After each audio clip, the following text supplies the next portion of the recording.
வணக்கம். Supreme leader அலி கமனே வீரமரணம் அடைந்ததற்கு பின்பு ஒட்டுமொத்த உலகத்தில் இருக்கக்கூடிய ஷியா கம்யூனிட்டியை சார்ந்த நபர்கள், இன்னும் சொல்ல போனால் இஸ்லாமியர்கள் ரோட்டில் இறங்கி போராட தொடங்கி விட்டார்கள். அமெரிக்கா இஸ்ராயல் பேக்ஃபுட்டில் தள்ளப்பட்டு வருகிறது. இந்த வீடியோவை பாருங்கள். खबर आई और वीडियोस कुछ है जिसमें तेहरान के ऊपर हमलों की खबर है कि तेहरान के ऊपर नए सिरे से हमले किए गए हैं. इसके अलावा इस्फहान में और बाकी सारी जगहों पर भी हमले किए गए. இந்த அலி கமனேக்கு பின்பு ஒட்டுமொத்த ஈரானை முடக்கிவிட்டதாக அமெரிக்கா ஸ்டேட்மெண்ட்களை கொடுத்து வருகிறதோ, இஸ்ராயல் ஸ்டேட்மெண்ட்களை கொடுத்து வருகிறதோ, அமெரிக்கா இஸ்ராயலுக்கு எதிராக ஈரானின் ராணுவ வீரர்கள் எந்த அளவில் பதில் கொடுத்து வருகிறார்கள் அதை நீங்க பார்க்க வேண்டும். உங்களுடைய டிவி ஸ்கிரீனில் எந்த நபரை நீங்க பார்க்கிறீர்களோ இந்த நபரின் பெயர் பிரிகேடியர் ஜெனரல் கதார் ரம்சாதே. ஈரான் மிலிட்டரியின் ஒரு மிக முக்கியமான ஒரு ஆபீசர். 2021 ஆண்டு அலி கமனே தான் இந்த நபரை பதவியில் அமர வைத்தார். இவர் கொடுக்கக்கூடிய ஸ்டேட்மெண்ட்டை நீங்க கேட்டீர்கள்னா பர்ஷியன் மொழியில் பேசுகிறார். ஆனால் இவர் பேசியதில் நீங்க கேட்டீர்கள் உங்களுக்கு புரிய வரும். Iran air defence are vigilant and capable of crushing response of any aggression. ஈரானின் டிஃபென்ஸ் சிஸ்டம் மிக துல்லியமாக அக்ரெசிவாக வேலை பார்க்கிறது. இது மட்டுமல்ல, the nation is united and resistant. No enemy threat or pressure will force surrender submission.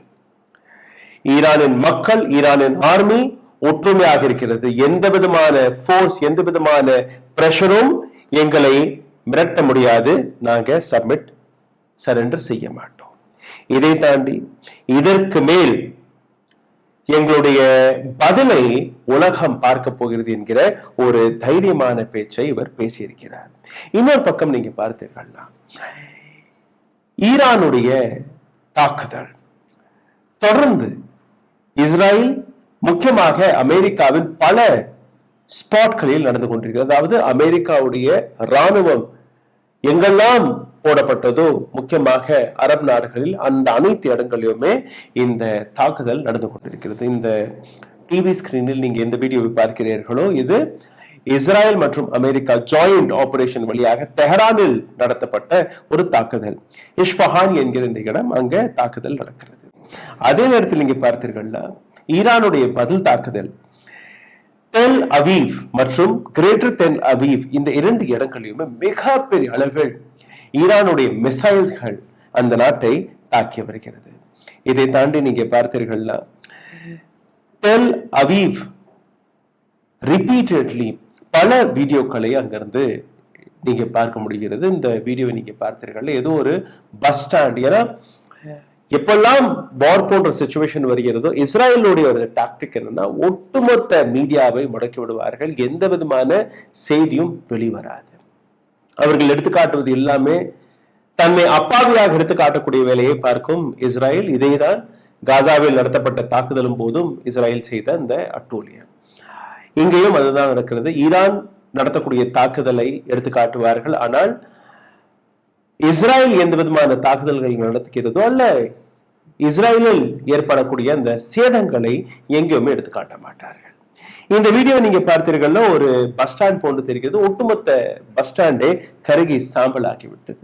Pen Kurien airport del அவீவில் இருக்கிறது. அந்த இடத்துல இருந்து இன்னொரு வீடியோ வெளிவந்திருக்கு. இந்த வீடியோவில் நீங்க பார்த்தீர்கள்னா ஒரு ஏர்போர்ட்ல எடுக்கப்பட்ட வீடியோ. அந்த ஏர்போர்ட்ல ஒரு தாக்குதல் நடக்கிறது.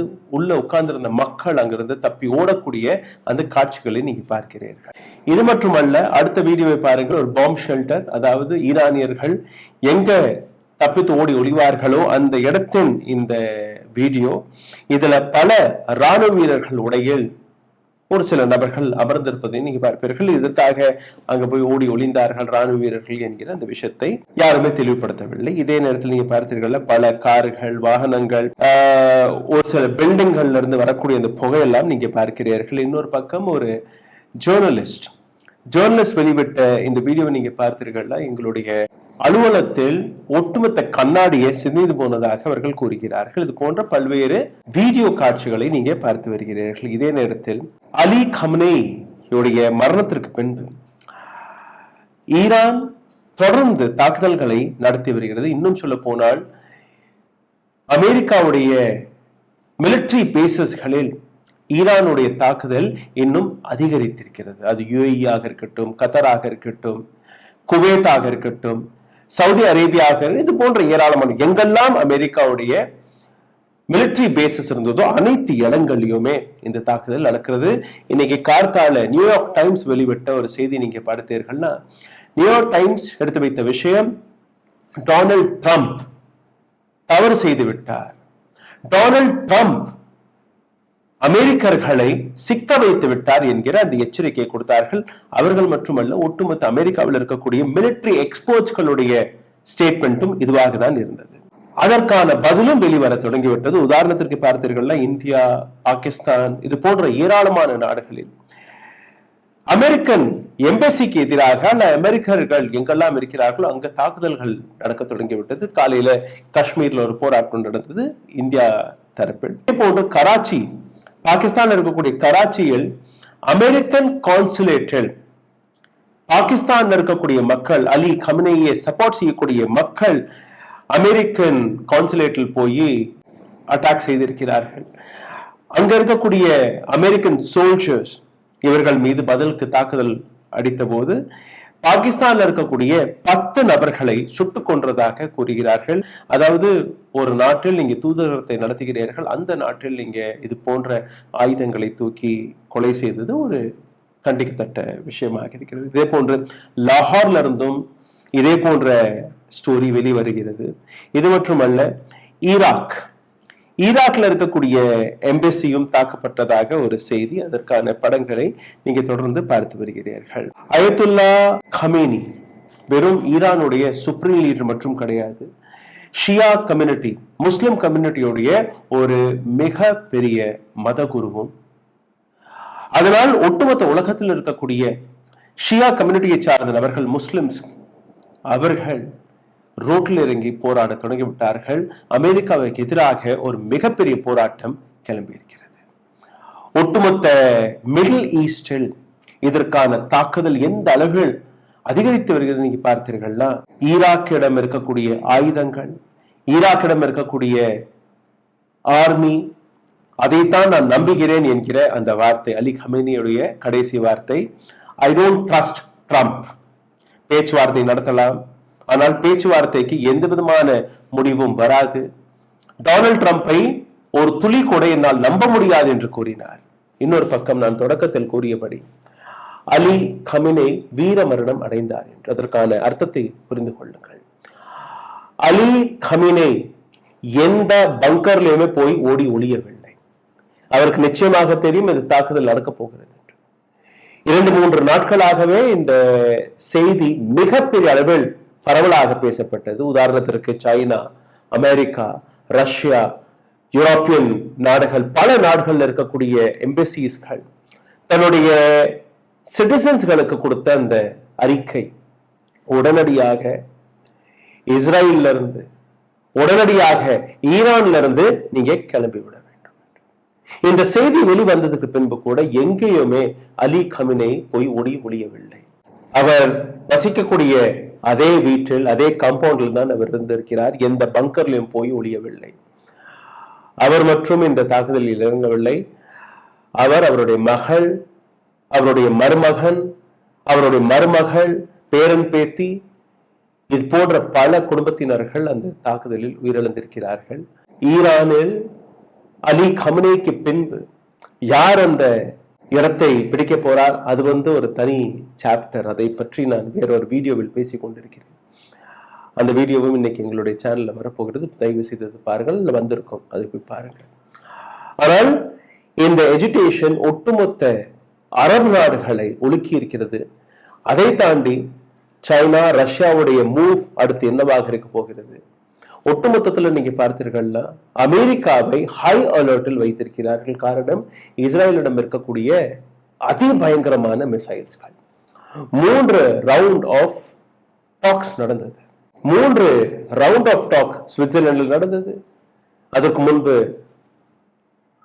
இன்னொரு டாக் நடந்தது. 4வது ஆஸ்திரேலியாவில் நடக்க போறது. ஒவ்வொரு முறையும் ஈரான் எடுத்து வைத்த விஷயம், நாங்க எந்த விதமான நியூக்ளியர் டெக்னாலஜியும் டெவலப் செய்யவில்லை, எங்களுடைய மதத்திற்கு எதிரான இந்த வேலையை நாங்க பார்க்க மாட்டோம். ஏன்னா அமெரிக்கா இஸ்ரேலுடைய குற்றச்சாட்டு இதுதான், that Iran is developing their nuclear weapon. எங்க நாட்டுல எங்கேயுமே நியூக்ளியர் ஃபெசிலிட்டி கிடையாது, நியூக்ளியர் பாம்பை நாங்க தயாரிக்கவில்லை என்கிற பல விஷயங்களை அவர்கள் எடுத்து வைத்தார்கள். உங்களுக்கு வேணும்னா எங்க நாட்டுக்கு நீங்க தாராளமாக வரலாம், ஆய்வு செய்யலாம் என்கிற அந்த அழைப்பையும் கொடுத்தார்கள்.